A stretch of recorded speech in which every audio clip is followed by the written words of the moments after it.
თეა მოგესალმებით, მივესალმებით ტელემაყურებელს. პრინციპში შეიძლება რომ ტურნე არ დავარქვათ ამას, იმიტომ რომ შეიძლება გაშუქების თვალსაზრისით უფრო ინტენსიურად გავაშუქეთ სწორედ ამ სტიქიური მოვლენებიდან გამომდინარე, მაგრამ რეალურად ბევრად უფრო დიდი ხანია დავდივართ, ან ვაშუქებთ საკუთარ Facebook გვერდებზე, ან საერთოდ არ ვაშუქებთ და ძალიან ბევრი შეხვედრა გვაქვს. მაგალითად, დღეს მე და ჩვენი ჯგუფი ვიმყოფებოდით საზღვრისპირა სოფელში, ერისიმეთში, ეს სიღნაღის რაიონს ეკუთვნის. ამ წუთში მე რომ მაყურებელი არ შევიყვანო შეცდომაში, ამ წუთში თელავში ვიმყოფები, იქედან დავბრუნდით ჩვენ. ერისიმეთში მე უკვე მეორედ ვიყავი, დაახლოებით 1 თვის წინ გახლდით კამერების გარეშე და დღეს გახლდით მეორედ, მაგრამ ჩვენი წარმომადგენელი, რომელიც ამ პრობლემებზე ძალიან ბევრს გვაწუხებს ყველას და შეიძლება ითქვას, ბატონი გოჩა ფხოველიშვილი იყო ის, ვინც ამდენი ხნის განმავლობაში ცენტრალურ ოფისში გვეუბნებოდა, რომ აი ერისიმეთს მიხედვა ჭირდება, ერისიმეთს მიხედვა ჭირდება და რა პრობლემა აქვს ახლა ამ ერისიმეთს? ეს არის სოფლის სახელი ისეთია, წესით პრობლემა არ უნდა ჰქონდეს. სოფლის სახელი ძალიან კარგად ჟღერს, ხო, მაგრამ არც ისე საიმედოა იქ შექმნილი მდგომარეობა. კი, მოგვიყევით რა ხდება ერისიმეთში. ჩასახლებული, კი, 99 წლიდან არსებობს ეს სოფელი 1999 წლიდან.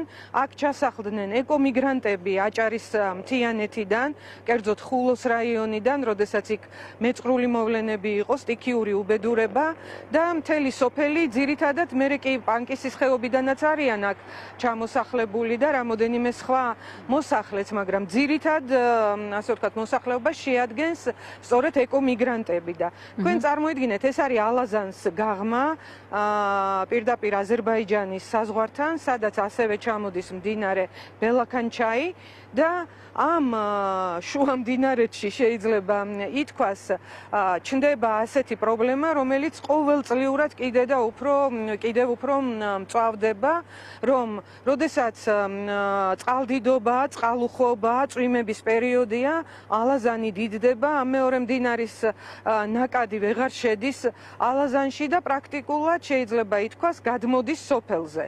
გადმოდის სოფელზე, იტბორება ეზოები, ნათესები და ამავდროულად ქუჩები, სახლები. ნაპირსამაგრის სამუშაოები არ უშველის ამ ნაპირსამაგრის სამუშაოებზე, რა თქმა უნდა, უშველის და უსაშველო არაფერი არ არსებობს თანამედროვე ტექნოლოგიურ შესაძლებლობების გათვალისწინებით, მაგრამ მთელი პრობლემა ის არის, რომ მაგალითად აზერბაიჯანის მხარე ამაგრებს ამ ნაპირს, ჩვენ არ ვამაგრებთ და არ გამაგრება თავის მხარეს ამაგრებს და ჩვენს მხარეს ჩვენ უნდა გავამაგროთ.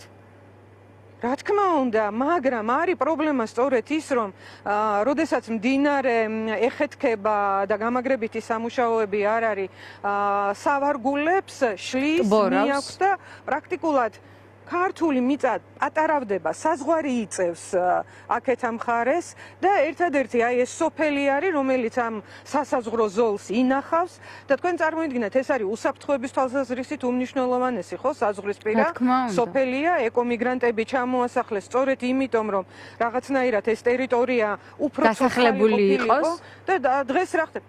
ხო, რა თქმა უნდა და დღეს რა ხდება? არანაირი პირობა არ იქმნება 10 წლეულების განმავლობაში, რომ ამ სოფელმა იქ შეინარჩუნოს არსებობა. აი ამ ბოლო წყალდიდობების დროს თქვენ წარმოიდგინეთ, რომ აბსოლუტურად უმეტესობა ეზოებისა დაიტბორა, სარდაფები ისედაც დატბორილია და პრაქტიკულად 80 ოჯახია, რამდენიმე ოჯახი სამწუხაროდ წასულა სწორედ ამ გაუსაძლისი პირობებით, აი იმ 1 თვის განმავლობაში ჩვენ რო აქ არ ვიყავით. და სარდაფები არის წყლით ამოვსებული, ამ წყლით ამოვსებულ სარდაფებში სიცხეში, როგორი სიცხე იყო დღეს ვერ წარმოიდგენთ აქ. ცხოვრობს კახეთში, ორთქლდება ეს წყალი. ფიზიკში. ოღო, რა ვიცი, 1000 უბედურება, მალარიის საშიშროება არსებობს, ვაკაურები, დღეს ჩვენ გვეუბნებოდნენ. გაზი არ არის. ანუ სოფელში გაზი შეყვანილი არ არის, ქალბატონ ფიქრია? არ არის გაზი შეყვანილი, არსებობს დაპირება ძალიან დიდი ხნის განმავლობაში, მაგრამ გაზი არ არის შეყვანილი. სკოლა, რომელიც საკმაოდ ნორმალური შენობაა, ისე რომ შეხედავ, ისიც აღმოჩნდა იმ მდგომარეობაში, რომ დაიტბორა და ამ დატბორილ სკოლაში უკვე სახიფათოც იყო ბავშვების შეშვება, იმიტომ რომ შეიძლება ჩანგრეულიყო და პატარა სახლი აქვთ, ნაქირავები და აქ არიან ბავშვები. წარმოუდგენელ ვითარებას აღწევს, რომელიც ასევე დაიტბორა.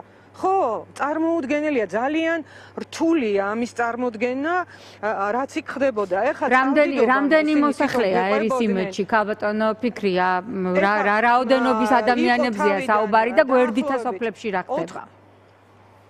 82 ოჯახი იყო, მერე 80-იო გვეუბნებოდნენ, მაგრამ როგორც გითხარით, ეხლა წავიდა რამდენიმე ოჯახი, ნაწილი აჭარაში დაბრუნდა, ნაწილმა სხვა გზას მიმართა, იმიტომ რომ წარმოიდგინეთ, სადაც ოჯახი ვერ ხედავს პერსპექტივას, რომ ბავშვი ბაღში წაიყვანოს, სკოლაში წაიყვანოს, პერსპექტივა დაინახოს, ხო, მაგ ცხოვრების პერსპექტივა დაინახოს, არადა ესენი როგორი მშრომელი ხალხი არიან, წარმოიდგინეთ, ქისტები პანკისის ხეობიდან და ჩვენი მთიანი აჭარის მაცხოვრებლები, რომლებსაც ძვალსა და რბილში აქვთ გამჯდარი, შეიძლება ითქვას, შრომის სიყვარული, არაფერი მათ არ ეზარებათ, მაგრამ რა უნდა გააწყონ, როდესაც ასეთი ვითარება არის. პირუტყვის პრობლემა არის, იმიტომ რომ წყალდიდობის დროს მიაქვს პრაქტიკულად საძოვრებით და მიაქვს მათი სამყოფელიც. დღეს მეუბნებოდნენ, რომ აი რაღაცა ინდაურები და კრუხწიწილა ძლივს გადაარჩინეს რამოდენიმე ადგილას, სადღაც სახლში შეიყვანეს, რომ არ დატბორილიყო და ასე უწევთ პრაქტიკულად წვიმიდან წვიმამდე ცხოვრება შეიძლება ითქვას და ეს არის უდიდესი პრობლემა, უდიდესი და იმაზე აღარაფერს ვიტყვი, რომ კიდე ერთი პრობლემა არის, რომ ამ ხალხს არ უკანონებენ თავიანთ ნაკვეთებს და თავიანთ სახლებს შესაბამისად, იმის გამო, რომ აი რაღაც საზღვრისპირა, რაღაცას იმიზეზებენ და აი ვერ იტყვი ვერც ერთ პრობლემას, რომელიც არის მოგვარებული და რომლის გამოც ეს ხალხი აქ უნდა დარჩეს. ამიტომ ჩვენი პოზიცია არის ასეთი, რომ დაუყოვნებლივ, სხვათა შორის დღეს გამოჩნდა სახელმწიფო კომისია, მთავრობის წარმომადგენლები იყვნენ, ამის გამო ჩვენ გაგვიჭირდა კარგახანს შესვლა, გარკვეული ექსპერტული ჯგუფები და ყოველ შემთხვევისთვის ჩვენი ამ ხმაურის, ჩვენი ამ ასე ვთქვათ, მრავალგზისი ჩასვლის შემდგომ ყოველ შემთხვევისთვის დაპირებები გაიცა. აი, რატომ არის მნიშვნელოვანი ოპოზიციის აქტიურობა? ეს ერთ-ერთი მაგალითი არის. ძალიან ცხადი მაგალითია ამისი და ჩვენ ამ დაპირებებს მივადევნებთ აუცილებლად თვალყურს. ეს ხალხი იმედით შემოგცქერის, ჩვენ დავმეგობრდით, ძალიან შეგვიყვარდა ეს ადამიანები და მარტო ეს ურთიერთობები არ არის ცხადია, ურთიერთობა თავისთავად ძალიან ამდიდრებს ადამიანს, მაგრამ ეს პრობლემები გავითავისეთ, ძალიან მნიშვნელოვანია, რომ ამას ჩვენ მივადევნოთ პრაქტიკულად ყოველკვირეულ რეჟიმში თვალი და საზოგადოებასაც ვამცნოთ ამის თაობაზე და რაც არ გაკეთდება იმის თაობაზე კიდევ და კიდევ განგაში ავტეხოთ. მადლობა პრობლემებზე კიდევ დაგისვა მკითხვას, მაგრამ მაინტერესებს, აი ერის იმედში ან იმ სოფლებში, სადაც თქვენ იყავით, თუ არის განხილვის საგანი თელავში მომხდარი, აი ეს ძალიან უსიამოვნო დაპირისპირება ინციდენტსაც ვერ უწოდებ, რომელიც არის რაღაც მინი მოდელი, როგორ ექცევა რუსეთი საქართველოს და როგორ შეიძლება მერე საქართველოს დაიცვას თავი, რომელსაც მერე მოყვება საქართველოს ხელისუფლების მხრიდანაც კი პატიმრობა ან გირაოს გადახდა. ნამდვილად არ იყო სასიამოვნო სანახავი, როგორ უთავაზეს ცხვირში მუშტი ქართველმა კაცმა რუს ქალბატონს, მაგრამ ამას ყველაფერს თავის მოტივი ქონია და იურისპრუდენცია ზოგადად მოტივებს აღიარებს დანაშაულის ჩადენის. თუ საუბრობენ კახელები ამაზე, თუ ქონიათ თქვენთან, თუ მსჯელობდით დღეს თქვენ მასთან ერთად ამ საკითხებზე? კი, ჩვენ მანამდე საგარეჯოში ვიყავით და იქაც იყო ამაზე ლაპარაკი დღეს და სხვათა შორის იგივე ერის იმედში, სადაც ეხა რამდენი პრობლემა მოგიყევით, ხო?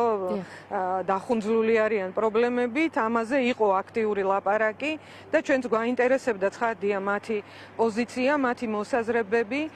აბსოლუტურად მართალი ხართ, რომ სანახავად ძალიან მძიმე იყო, ხო, რაც ვნახეთ, იქ იყო ქალი და მუშტით, ასე ვთქვათ, მასზე ანგარიშწორება, მაგრამ იმდენად ფართოა კონტექსტი ამისი, რაც ჩვენ ვნახეთ და აი აქაური აღქმა, რომ როგორიც არის რომ როდესაც ეროვნულ და ამ შემთხვევაში ოჯახურ და რაღაცა თავმოყარეობას გილახავენ და იქ იყო ოჯახური დღესასწაული, ხო, ქორწილი იყო, ბუნებრივია ოჯახისთვის ძალიან მნიშვნელოვანი თარიღი, ახალდაქორწინებულებისათვის ძალიან მნიშვნელოვანი დღე, იქ მყოფი სტუმრებისთვის და ნებისმიერი აი ასეთი თავხედური გამომწვევი პროვოკაციული ქცევა, რომელიც ჩვენ ნახეთ და უკვე კადრებშიც გამოჩნდა, შესაბამისი კადრები გამოჩნდა, რა თქმა უნდა, ძალიან დიდ გულისხმობაც გააუცელა ქრონოლოგიური აღწერა და პრაქტიკულად დასტურდება, რასაც მეკორწილეები ყვებიან, როგორი დასტურდება და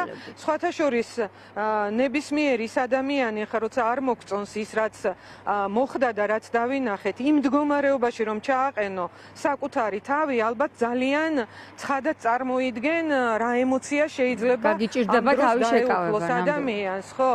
და რაც მთავარია, აი ამ პრობლემას, რომელზედაც ჩვენ ვლაპარაკობთ, რუსების მასიურ შემოსვლას საქართველოში. ახლავს უდიდესი პრობლემა, რასაც ქვია, მე დავარქმევდი ამას, იმპერიული სულით გაჟღენთილი დამოკიდებულება. რაც აქვს ტურისტსაც სამწუხაროდ, რა თქმა უნდა, გამონაკლისები ყველგან არსებობენ, რაც აქვს კულტურის მოღვაწეებს, რაც აქვს ნებისმიერი სხვა დანიშნულებით ჩამოსულ სტუმარს, ისინი ვინც სახლებს ყიდულობენ თუ რაღაც მიწებს ყიდულობენ თუ ბიზნესებს ხსნიან საქართველოში. ეს დამოკიდებულება არის დომინანტური. და როდესაც ჩვენ ლელო საქართველოსთვის წლების წინ, როდესაც აი რუსეთ-უკრაინის ამბავი დაიწყო, რუსეთი შეიჭრა უკრაინაში და ომში არ წამსვლელთა მსურველთა ნაკადი მოაწყდა საქართველოს. მიუხედავად იმისა, რომ ბევრი ამბობდა, რომ აი ომს გამოექცა ხალხი, ჩვენ ვამბობდით, რომ აქ ვერ მოახდენ შენ ფრაგმენტირებას, ვინ ომს გამოექცა, ვინ ანტიპუტინისტია და ვინ უბრალოდ პუტინისტია, მაგრამ ამ წუთში ურჩევნია, რომ ომში სხვა წავიდეს, მაგრამ ომის მხარდამჭერია. ჩვენ ვამბობდით, რომ აუცილებლად უნდა შემოგვეღო სავიზო რეჟიმი. სავიზო რეჟიმთან ერთად უნდა შემოგვეღო საოკუპაციო, ასე ვთქვათ, მოსაკრებელს დავარქმევთ ამას თუ დოკუმენტს, რომელიც აუცილებლად უნდა შევსებულიყო აქ შემომსვლელი ადამიანებისაგან, რომ მათ ცოდნოდეთ, რომ ისინი მოდიან ქვეყანაში, შეიძლება ამ წუთში მათ თავის გადარჩენა უნდათ, მაგრამ უნდა იცოდნენ, რომ ისინი მოდიან მათი ხელისუფლების მიერ, მათი სახელმწიფოს მიერ ოკუპირებულ ქვეყანაში. ნაწილი ტერიტორიები არის ოკუპირებული. მაგრამ რუსულმა ხასიათმა თავი არ დამალა. ახლა ისინი იქცევიან საქართველოს სხვადასხვა ქალაქებში ისე, როგორც ოკუპანტები იქცევიან და როგორც დამპყრობლები იქცეოდნენ მთელი ამ ისტორიული 230 წლის განმავლობაში. თეა, მინდა გითხრათ, რომ მაშინ ხო შოვინისტები გვეძახეს და სტუმარ-მასპინძლის არ მწოდნეები, ხო ირაკლი კობახით. სტუმარ-მასპინძელი და ასე შემდეგ. სხვათა შორის ამ დავამთავრებ ამას და სტუმარ-მასპინძელზეც მინდა ვთქვა ორიოდ სიტყვა. ჩვენ ვამბობდით, რომ სახელმწიფოს უსაფრთხოებას ხვალ ზეგ შეიძლება შეექმნას პრობლემა.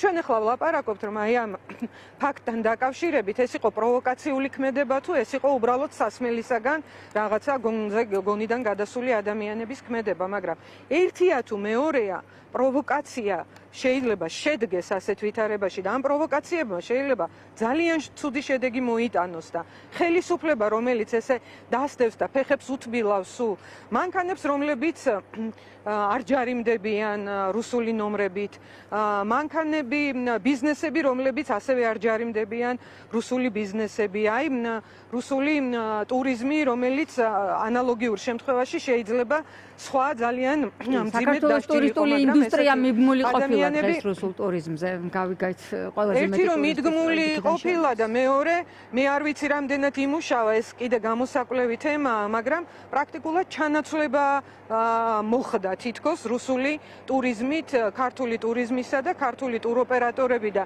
გიდები ძალიან სერიოზული დარტყმის ქვეშ აღმოჩნდნენ ამის გამო და უამრავი თამდევი პრობლემა აქვს ამას ყველაფერს. და პლუს რაც მინდოდა ამ სტუმარ მასპინძელთან დაკავშირებით. ეხლა მათ თავიანთი რაღაცა მახინჯი იდეოლოგიური ფორმულების გასაფორმებლად უნდათ ხან ჩვენი ძვირფასი მეფე ერეკლე მეორე, ხან ჩვენი ასე ვთქვათ სულის მესაიდუმლე თუ რა ვიცი მესაჭე ერეკლე პაპა. ვაჟაფშაველა და ვაჟაფშაველა ხო როდესაც სტუმარ მასპინძლობაზე ლაპარაკობს თუნ ზღვა ემართო სისხლისა ეს სტუმარია დღეს ჩემი რა თქმა უნდა ის სწორედ სტუმარ მასპინძლობის ღვთიურობაზე ლაპარაკობს იმიტომ რომ სტუმარი ღვთისაა ჩვენ ეს ასე ვიცით მაგრამ ეს სტუმარი როგორც ღვთის წარმოგზავნილი ისე იქცევა შენს ოჯახში და არა ის რომ ის შემოვარდეს და ასე ვთქვათ ოჯახში დებოში მოგიწყოს რა ვიცი ვიღაცა დაჭრას ვიღაცა მოკლას მეზობლები გადაგამტეროს და ასე შემდგომ სტუმარ მასპინძლობა არის როცა მასპინძელი მას როგორც ღვთის კაცს ღვთისგან გამოგზავნილს ისე აღიქვამს და სტუმარიც არის ის ვინც ღვთისგან არის გამოგზავნილი და პატივს ცემს შენს ჭერს შენს ადატწეს შენს ოჯახურ ღირებულებებს თუ საერთოდ ყველანაირ ტრადიციასა და ღირებულებებს და არა ის რომ ზემოდან თავზე მეკორწილეებს რაღაც სითხე გადმოასხან აღარც კი მინდა გავიმეორო კიდე რაზე იყო იქ და რა ტიპის შეურაცხყოფებზე იყო ლაპარაკი ასე რომ ძალიან მნიშვნელოვანია რომ კი არის რაღაცა რაც არის მძიმე სანახავი მიუღებელი მაგრამ ჩვენ კონტექსტუალურად უნდა გავიაზროთ ეს ყველაფერი და მე ყოველ შემთხვევაში ამ ეტაპზე ისიც მიხარია რომ აღმკვეთი ღონისძიება არის გირაოს ფორმით გამოხატული ამ ახალგაზრდა კაცის მიმართ. კი ბატონო, კაპიტან ფიქრია, ძალიან დიდი მადლობა ჩართვისთვის. თვითონ თელავში რადგან ხართ თქვენ, ალბათ ხვალაც ნახავთ დატბორილ გზებს, რა ბედი ეწიან, რას აკეთებს ხელისუფლება, ხომ არ იცით ახლა თელაველების მდგომარეობის შესახებ ინფორმაცია რომ გაგვიზიაროთ. კი, ეხლა ჩვენ შეხვედრა გვაქვს ჩვენს ადგილობრივ წარმომადგენლებთან, ჩვენი ადგილობრივი ოფისის ხელმძღვანელთან, ლევან ბერძენაშვილთან და ჩვენს აქტივთან გეგმა ხვალინდელ დღეს აქ დიახ, ლევანი ძალიან აქტიური ადამიანია, ძალიან გულთან ახლოს მიაქვს ეს გასაჭირი, იცნობს ძალიან კარგად ამ სიტუაციას, აქ დღეს ვიმყოფებით ირაკლი კუპრაძე, ოთო ფარულავა მე გახლავართ და ხვალ დაგეგმილი გვაქვს ძალიან ბევრ ადგილას მისვლა, სადაც ბევრი პრობლემაა და უკვე ხვალინდელი პრობლემებით თქვენს მაყურებელს და საზოგადოებას შევეხმიანებით უკვე უფრო დაჭრილებით ხვალინდელ დღეს. მადლობა, კაპიტან ფიქრია.